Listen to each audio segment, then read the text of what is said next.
Hello and welcome to Out of the Darkroom on Adorama TV. I'm Ruth Medjber and today we have part 2 of our episode with film stills photographer Aidan Monaghan.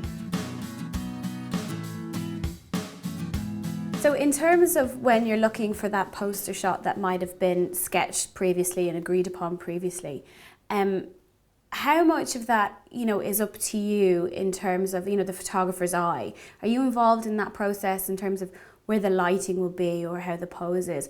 Or do you walk on set and you get to use the fabulous big film lights? I guess I always read the script. Okay. The script is key for me because the script is the piece of, it's the document that embodies all the direction, the description of the scene, the detail of what the actor is wearing, right down to their general, I guess, expression or thought within a scene. So everything starts with the script for me, and I'll read the script a few times. Yeah. And again, I'll have in my own mind's eye, before I even arrive on set, a kind of a picture in my head. I like to try and imagine the actors in the scenes. It's really satisfying to sometimes arrive on set and it's just how you've imagined it.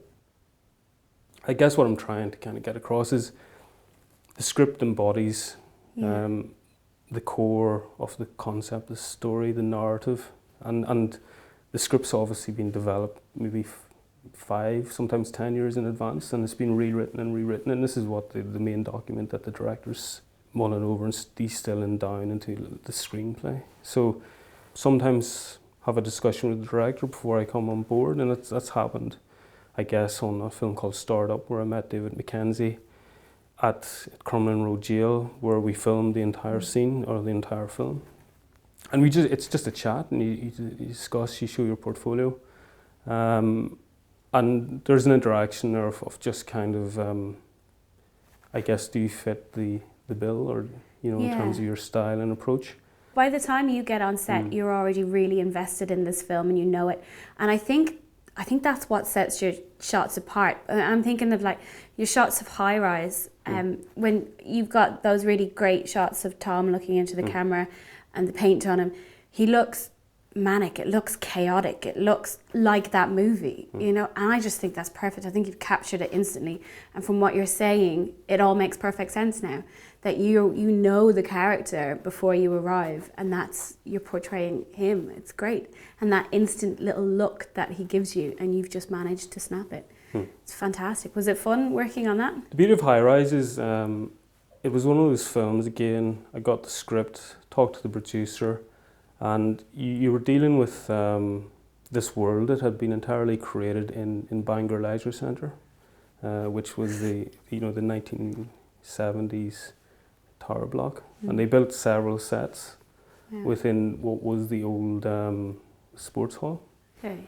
So you're kind of immersed into this set, the whole aspect of Jeremy Irons' character Royal and his drawing office, and it's white, luminous kind of shed in which you had this drawing board, With this fabulous shot of him in the middle of it all. And it's just, to me, those shots are just the movie. Incredible. So with High-Rise, it was it's incredible director Ben Wheatley and DOP Laurie Rose, and obviously the set designers. So it was this amazing place to kind of play and document.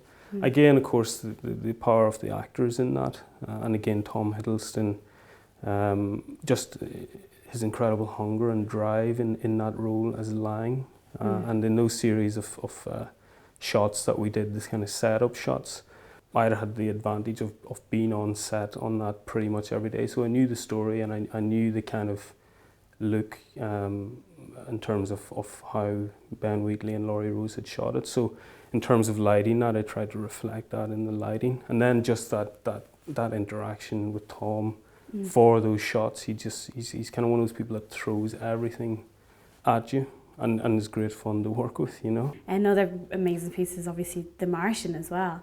Is it the biggest movie you've worked on? It is so far. So far, I like that.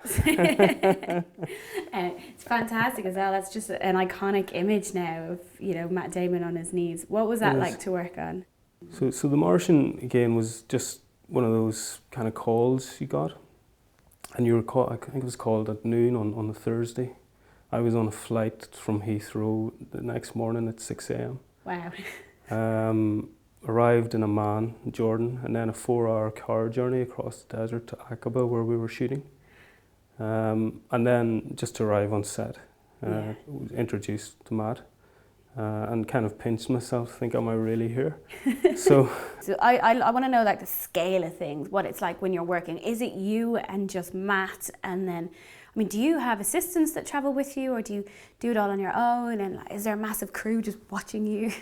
I work alone. Do you? It's a lonely job, you know, still travel. Oh, you work alone though. That's hard work. But you know, you obviously have a huge crew on set, and there's great camaraderie there. In many ways, actually, having the crew and all those kind of various people working on set is very motivating from the point of view that you have these group of people that are dedicated to achieving this one piece, this one moment in time that 10 minutes later is suddenly gone. So everybody's aiming for the same objective, which is the kind of director's imagination of what each shot can be.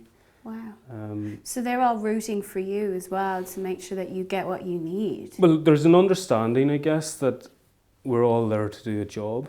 Yeah. And everyone from their own department's point of view comes together to kind of allow everyone to do what they need to do and achieve what they need to achieve. Yeah. And obviously from a publicity side, I have I guess a brief to kind of capture those images that form the main marketing shots that go on to sell the movie and kind of, I guess, are timeless in a way that they capture the audience's imagination, and almost like an invitation to the audience to come and see the film. Oh, completely. Yeah. Is it a bit nerve-wracking as well? Because I'm sure it's a lot of pressure on you to get the shot, right?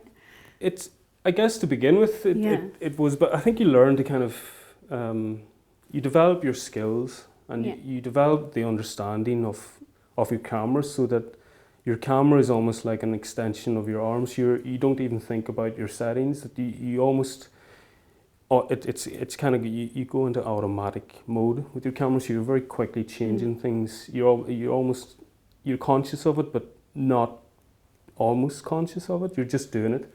Yeah. And you're reacting very quickly to what's unfolding in front of you to be able to capture that little moment or that little look. Fascinating, it's brilliant. Listen, thanks so much for sharing all this with me. Well, that's all we have for this episode. I hope you enjoyed the show. If you have any comments or feedback for me, please leave them in the section below.